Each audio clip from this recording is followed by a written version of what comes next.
Well, today marks 1 year since these 4 University of Idaho students were found dead. Kaylee Gonsalves, Madison Mogan, Xana Kernodle, and Ethan Chapin. And today, as those 4 victims are remembered, the University of Idaho encouraging folks to turn on their porch lights tonight from 6 to 7 in solidarity and remembrance. Meantime, the suspect, Bryan Kohberger, a former PhD candidate from Washington State University, awaits trial. John Hopperstad joining us this morning to break down the timeline of events in the case that led us up to here. John? Yeah, guys, 1 year ago today, those 4 students found stabbed to death in their home near the University of Idaho after a night out. Town's been dealing with the aftermath here ever since. It would be 6 weeks before an arrest was made. The FBI took suspect Bryan Kohberger into custody at his parents' home in Pennsylvania in December.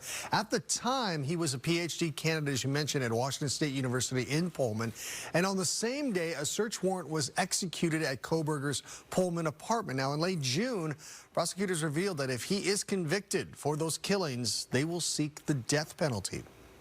I'm glad that we're in a situation of strength and the evidence is there, and we feel that we can, they can go forward with this. Kohberger's trial was supposed to start October 2nd, but he waived his right to a speedy trial. That delayed it.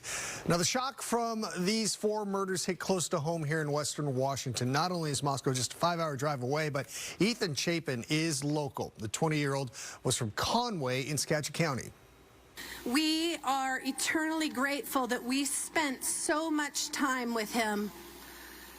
And I want to remind you that that's the most important message that we have for you and your families, is to make sure that you spend as much time as possible with those people, because time is precious and it's something you can't get back.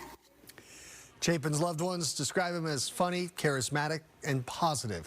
So Kohberger's trial not expected to start now until next year, and the judge just ruled last week that cameras will be allowed in the courtroom. Guys.